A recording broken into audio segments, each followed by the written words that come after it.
Hello students, तो देखिए हमारे पास क्वेश्चन है। Consider the following electrical circuit diagram in which 9 identical resistors of 3 ohm each are connected as shown. If the reading of the ammeter A1 is 1 ampere, answer the following questions.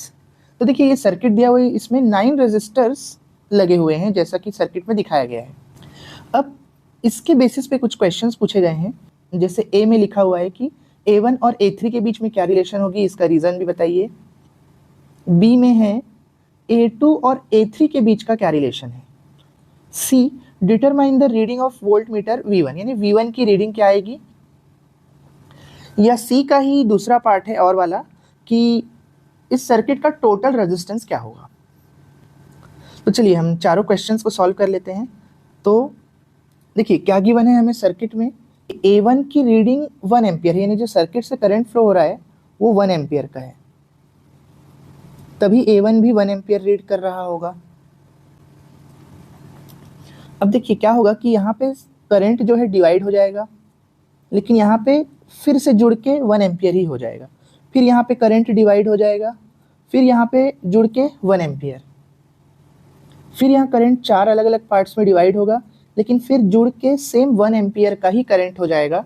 तो देखिए part A बड़ा ही simple है कि जो reading A1 की होगी वही रीडिंग A3 की भी होगी।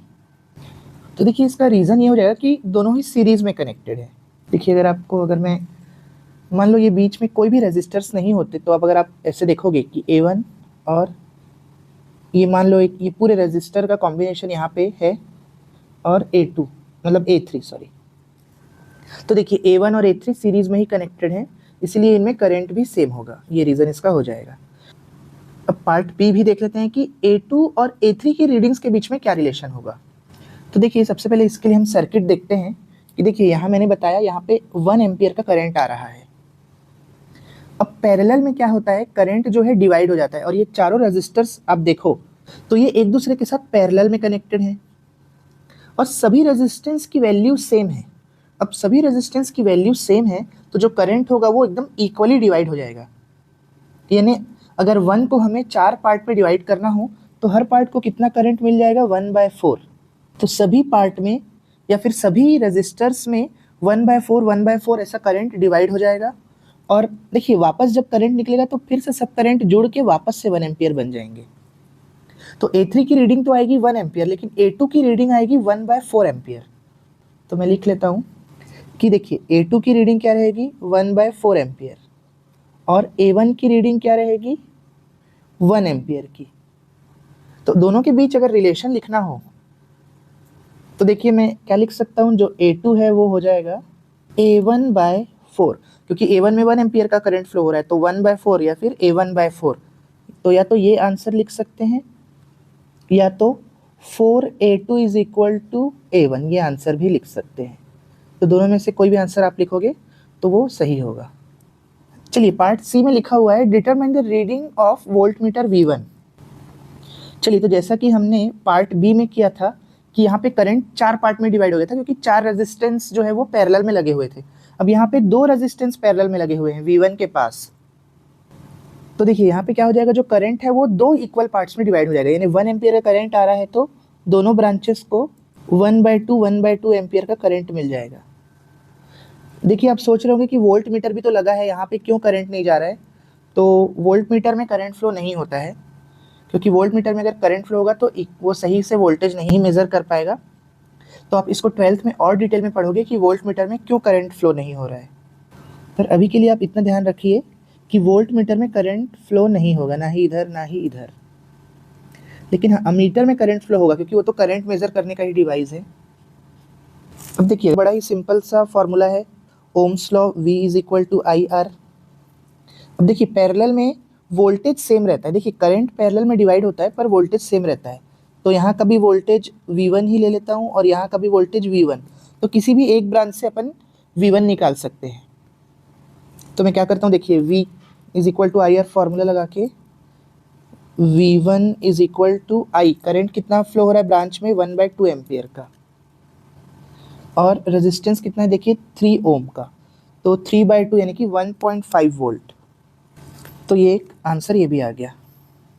अब एक चीज़ देखिए, ये यहाँ पे ये V2 भी लगाया हुआ है, पर इसके बारे में कोई भी क्वेश्चन नहीं पूछा है। पर मान लो पूछा होता, अगर बोलता कि V2 भी निकालो कि V2 की वैल्यू क्या होगी, यहाँ पे करंट क्या होता, 3 अलग अलग पार्ट में डिवाइड हो जाता, 1/3, 1/3 और 1/3।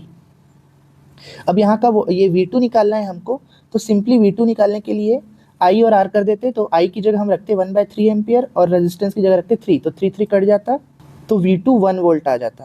तो वैसे तो V2 पूछा नहीं था, पर चलिए अगर पूछा भी होता तो मैंने आपको इसका सॉल्यूशन भी बता दिया कि V2 आ जाता 1 वोल्ट। सी का ही दूसरा पार्ट भी है, टोटल रेजिस्टेंस निकालना है सर्किट का। तो देखिए सबसे पहले तो इस ब्रांच के लिए मैं रेजिस्टेंस निकालता हूँ, इसको मैं R1 नाम दे देता हूँ, इस रेजिस्टेंस को मैं R2 नाम दे देता हूँ, और इस पूरे रेजिस्टेंस को जब मैं निकालूंगा तो इसको मैं R3 नाम दे देता हूँ। तो देखिए सबसे पहले मैं R1 निकालता हूँ। देखिए पैरेलल कॉम्बिनेशन के लिए फॉर्मूला क्या होता है, 1/R total is equal to 1/R1 plus 1/R2 plus 1/R3 and so on. मतलब जितने भी रेजिस्टेंस पैरेलल में लगे हुए हैं सभी इन्वर्सली ऐड होते हैं, ये हमारे पास फॉर्मूला होता है। तो क्योंकि पैरेलल कनेक्शन है करके 1/R1 क्या निकल जाएगा, 1/3 प्लस 1/3। तो यहाँ से अगर मैं सॉल्व करूँ तो ये हो जाएगा 2/3, और अगर R1 निकालना चाहूँ तो मैं दोनों साइड रेसिप्रोकल कर देता हूँ, तो ये आ जाएगा 3/2, मतलब कि R1 आ जाएगा 1.5 ओम। अब देखिए मैं आपको एक शॉर्टकट भी बता देता हूँ कि अगर दो सेम रेजिस्टेंस पैरेलल में कनेक्टेड है तो उनका आंसर जस्ट आधा आ जाता है हमेशा। जैसे कि देखिए 3 ओम और 3 ओम के रेजिस्टेंस पैरेलल में कनेक्टेड थे, तो जो इनका इक्विवेलेंट रेजिस्टेंस या टोटल रेजिस्टेंस आ जाएगा वो इसका आधा आ जाएगा, यानी कि 3 का आधा हो जाएगा 1.5। तो डायरेक्टली विदाउट कैलकुलेशन भी आप इसका आंसर लिख सकते थे 1.5। तो चलिए R2 निकालने के लिए देखते हैं क्या करेंगे। 1/R2, इसमें 3 रेजिस्टेंस पैरेलल में कनेक्टेड हैं, तो ये आ जाएगा 1/3 प्लस 1/3 प्लस 1/3। तीनों को ऐड कर देंगे तो आ जाएगा 1/R2 3/3, मतलब कि 1। तो अगर रेसिप्रोकल कर देंगे तो R2 डायरेक्टली निकल जाएगा 1 ओम। तो देखिए R2 भी निकल गया। अब चलिए R3 भी कैलकुलेट कर लेते हैं। इसके लिए आ जाएगा 1/3, 4 रेजिस्टेंस एक साथ कनेक्टेड हैं, तो 1/3 को 4 बार हम ऐड कर देते हैं, तो यह आ जाएगा 4/3। तो देखिए अगर दोनों साइड रेसिप्रोकल कर दूं तो R3 निकल जाएगा 3/4। डेसिमल में निकाल लेते हैं हम इसे, तो देखिए 0.75, तो R3 आ जाएगा 0.75 ओम्स। देखिए लेकिन हमें क्या निकालना है, इनका टोटल रेजिस्टेंस। अब देखिए अगर आप तीनों को देखो, अब हमने R1 निकाल लिया है, R2 निकाल लिया है और R3। अब ये तीनों को अगर आप देखो तो ये तीनों अब सीरीज में कनेक्टेड हो गए हैं, तो 1.5, 1 और 0.75। और सीरीज में रेजिस्टेंस का अगर आप फॉर्मूला देखो तो वो डायरेक्टली ऐड होते हैं। अगर सीरीज हो तो सीधा R1 plus R2 plus R3 और जितने भी रेजिस्टेंस लगे हों डायरेक्टली ऐड हो जाएंगे। तो क्योंकि अब तीनों सीरीज में कनेक्टेड हैं तो R टोटल क्या निकल जाएगा, 1.5 प्लस 1 प्लस 0.75, तो ये आ जाएगा 3.25 ओम। तो देखिए मैंने सभी क्वेश्चंस को सॉल्व कर लिया है। तो अगर आपको ये वीडियो अच्छा लगा हो और समझ में आया हो तो वीडियो को लाइक और चैनल को सब्सक्राइब ज़रूर करें। Thank you.